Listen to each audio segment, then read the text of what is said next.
இந்த ஒன்னே ஒன்றை மட்டும் நம்ம கற்றுக்கிட்டோன்னா போதும். என் வாழ்க்கையில் நடக்கிறது எல்லாமே எதுக்கு தான் அப்படின்னா நன்மைக்கு தான். இதில் கண்டிப்பாக தீமை இருக்காது அப்படின்னு ஒரு தேவனுடைய பிள்ளை நீங்கள் இதில் ஸ்ட்ராங் ஆயிட்டீங்கன்னா, இது ஒரு அபிஷேகத்தை மாதிரி நீங்கள் பெற்றுக்கிட்டீங்கன்னா, நான் நம்புகிறேன் உங்கள் வாழ்க்கையில் கவலைன்ற ஒன்று உங்களுக்கு வரவே வராது. அப்போது இன்றைக்கு ஒரு தீர்மானத்தை நீங்கள் எடுங்க.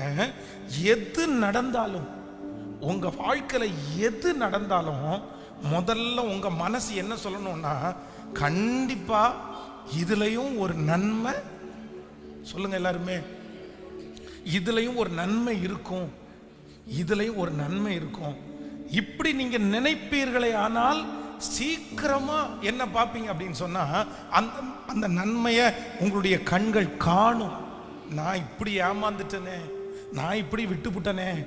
அது சிலருக்கு பார்த்தீங்க அப்படின்னு சொன்னா அதை ஏத்துக்கவே முடியாது. பாருங்களேன், சில ஏமாற்றங்களை ஏத்துக்கவே முடியாது, அது சில சோதனைகளை ஏத்துக்கவே முடியாது. எனக்கு போய் இப்படி வந்துருச்சே, எனக்கு போய் இப்படி நடந்துருச்சே, நான் என்ன குறை வச்சேன், நான் என்ன தப்பு பண்ணேன், நான் யாருக்காவது ஏதாவது துரோகம் பண்ணினேனா. இந்த ஜெபத்தில் கூட யாராவது ஒருத்தர் இதே கேள்வியோட கூட நீங்கள் இப்போ இந்த இடத்துல வந்திருக்கலாம். துரோகம் பண்ணவன் எல்லாம் நல்லா இருக்கிறான், அவன் எல்லாம் நல்லா இருக்கிறான், எனக்கு ஏன் இப்படி வந்துருச்சு, என் பிள்ளைக்கு ஏன் இப்படி வந்துருச்சு, என் பிள்ளை மற்றவங்க பிள்ளை மாதிரி இல்லையே, என்னென்னமோ உங்கள் மனசுக்குள்ள இந்த தீமை எனக்கு நடந்திருக்க கூடாது.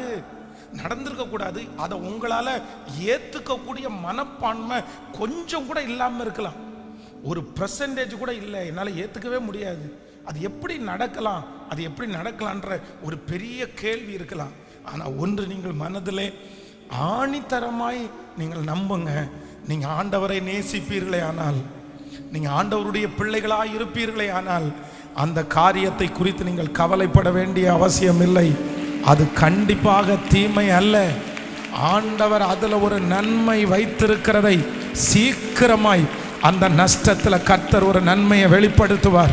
அந்த இழப்பில் கர்த்தர் ஒரு நன்மையை காமிச்சு கொடுப்பார்.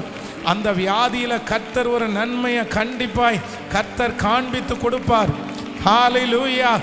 எனக்கு நடந்ததெல்லாம், நடந்து கொண்டிருக்கிறதெல்லாம், இனி நடக்க போகிறதெல்லாம் தீமைக்கு அல்ல, நன்மையாகவே நடக்க போகிறது. ஹல்லேலூயா. அவர் மேலே நான் அன்பு மட்டும் வச்சிருந்தா போதும்.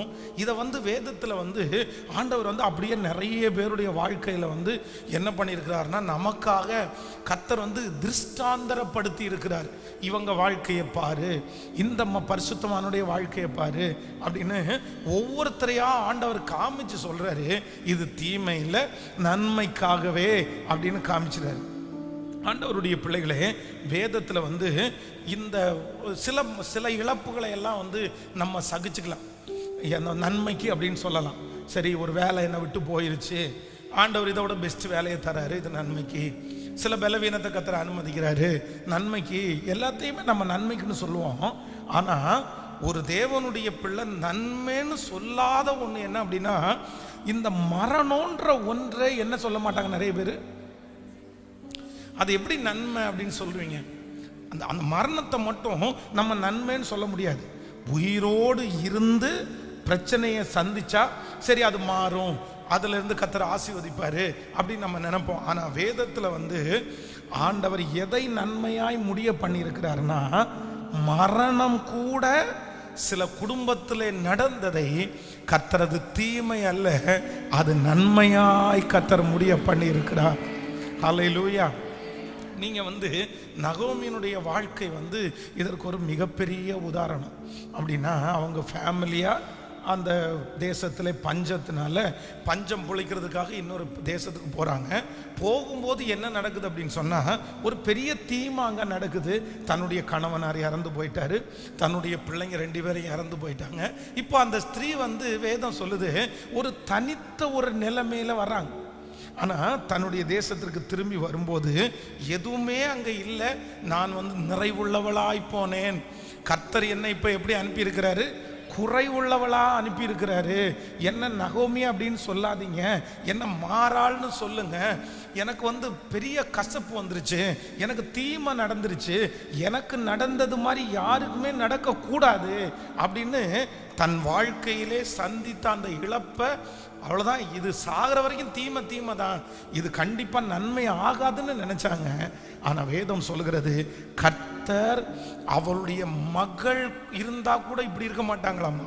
தன்னுடைய மகளை பார்க்கலாம் ஒரு நல்ல மருமகளை கர்த்தர் கொடுத்து, அவங்க கணவனா இருந்தா கூட அவ்வளவு சந்தோஷப்பட்டிருக்க மாட்டாங்க. அவங்க பிள்ளைங்க இருந்தா கூட அந்த அம்மாவை அவ்வளவு சந்தோஷமா பார்த்துக்க மாட்டாங்க. ஆனா பேரப்பிள்ளைக்கு பேரப்பிள்ளை அதை வளர்த்தக்கூடிய உரிமை, அந்த ஊர்லயே அவள் தலை சிறந்த ஒரு பொசிஷன். எந்த காரியெல்லாம் இவங்க இருந்தா நடக்கும்னு நினைச்சாங்களோ அதை விட அதை 10 மடங்கு பெருக பண்ணி அந்த மரணத்தை கர்த்தர் நன்மையாய் முடிய பண்ணினார். ஹல்லேலூயா. அப்ப நான் நம்புறேன், மரணத்தை கூட நன்மையாய் மாற்றுகிற கர்த்தர். யாரோ ஒருத்தருக்கு ஆண்டவர் பேசுறாரு, யாரோ ஒருத்தருக்கு ஆண்டவர் பேசுறாரு. நீங்க இவ்வளோ பெரிய தீமையை நினைச்சு உங்களுடைய இருதயம் கலங்க வேண்டியதே இல்லை. கர்த்தர் சொல்றாரு, அதை நான் நன்மையாய் முடிய பண்ணுவேன். ஹல்லேலூயா.